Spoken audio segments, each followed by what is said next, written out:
You know that feeling when you spent ages on something like maybe perfecting a recipe and then boom, something tiny just ruins it. Oh, totally. Like dropping the cake just as you take it out the oven. Exactly.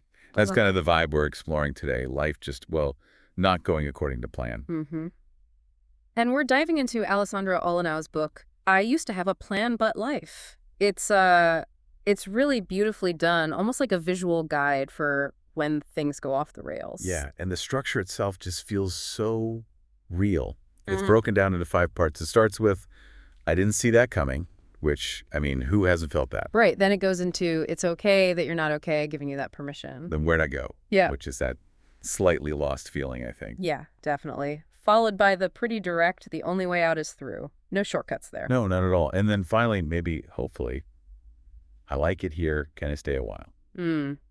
So, our mission really for this deep dive is to unpack what those titles suggest, kind of explore the wisdom in that journey. Get the essence without, necessarily having the detailed map right now. Exactly, extracting those key ideas for you. Okay, so let's start with part one. I didn't see that coming. That title just hits home, doesn't it? Oh, absolutely. You're just sailing along, everything feels smooth, maybe you're even a bit complacent. Uh-huh. And then bam, something totally out of left field. Yeah, it's like you planned for sunshine and got a hailstorm instead. It really speaks to how we try to predict everything, you know? We do. We put so much effort into planning. But life is just inherently unpredictable, isn't it? That title kind of perfectly captures that tension. It really does. And then right after the shock comes all the messy stuff, which leads straight into part two. Mm. It's okay that you're not okay. Mm. That feels like such a necessary message, like a deep breath. Yeah, it's acknowledging, okay, this unexpected thing happened, and you're allowed to feel, well, not okay about it. You don't have to pretend everything's fine immediately. Right. No need for that stiff upper lip straight away. You could just wobble for a bit. And I think what's key there is that fighting those feelings, trying to suppress the disappointment or the anger or whatever. It just makes it worse.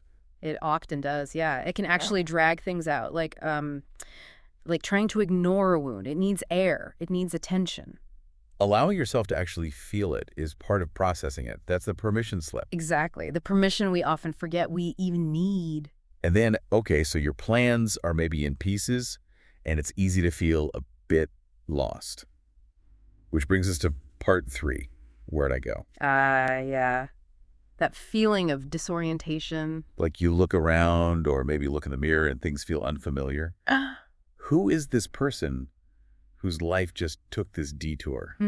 Because so much of our identity can get tied up in our plans, can it? Our future self, our goals. Totally. And when those plans change drastically, it disrupts that whole story we tell ourselves about who we are. Yeah, our internal narrative gets shaken up, and you're left wondering, okay, what's the story now? Right. But, you can't just stay in that questioning phase forever. You eventually realize you have to move. Which leads perfectly into part four.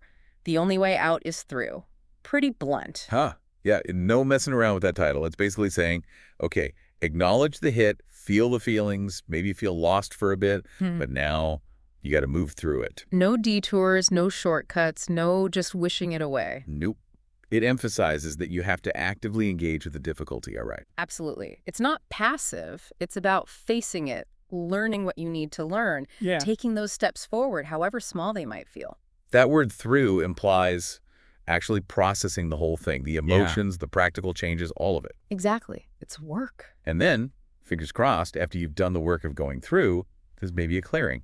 Part five. I like it here. Can I stay a while? That's the hopeful part, isn't it? It suggests that maybe this new path, this unexpected place you've landed. It might actually be okay. Maybe even good. Yeah, maybe it has its own unexpected benefits, its own kind of contentment. It suggests acceptance, finding peace in the new reality. Which isn't necessarily the same as the old plan, but it can still be a fulfilling place to be. That's resilience, really. Not just bouncing back, but adapting and finding new ways to flourish, finding joy in the landscape you're actually in. And, thinking about the book itself, it's interesting how personal it feels right from the start. That dedication for Coco and Mom, my hearts.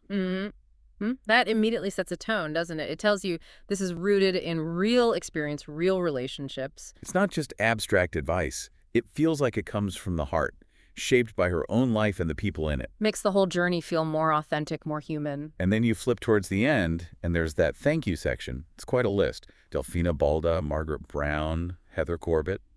Loads of names. Batil Dagdalin, Eleanor Forster, Christina Garces, Daniela Jum, Tim Matouche, Andrew Olanow family, perhaps. Jake Ottman, Tiffany Pence. Sasha Stern, Elizabeth Sullivan, Kate Woodrow, and her dad, Warren Olanow. It's quite expensive.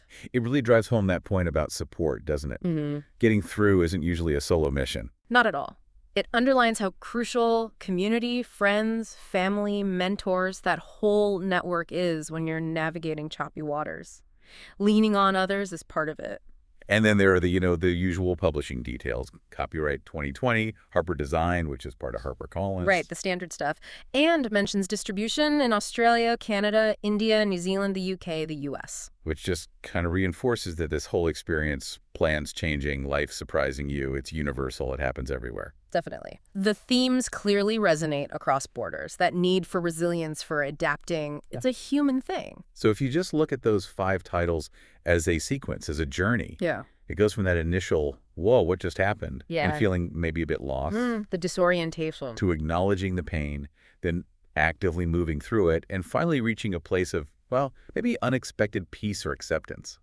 I like it here. It maps out a really powerful and I think ultimately hopeful progression. Yeah. It acknowledges the struggle but points towards finding a new kind of stability. Absolutely.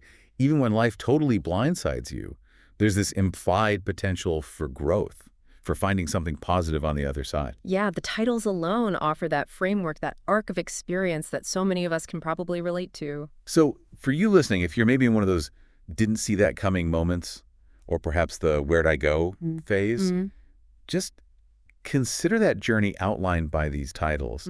Think about where you might be in that flow, and maybe reflect on what that final stage that I'd like it here, can I stay a while, Yeah. could potentially look like, even if it's different from your original plan. It's a good thought. Because even if the path forward isn't the one you mapped out, there's always a path forward. And sometimes, yeah, the view ends up being surprisingly okay. Maybe even great.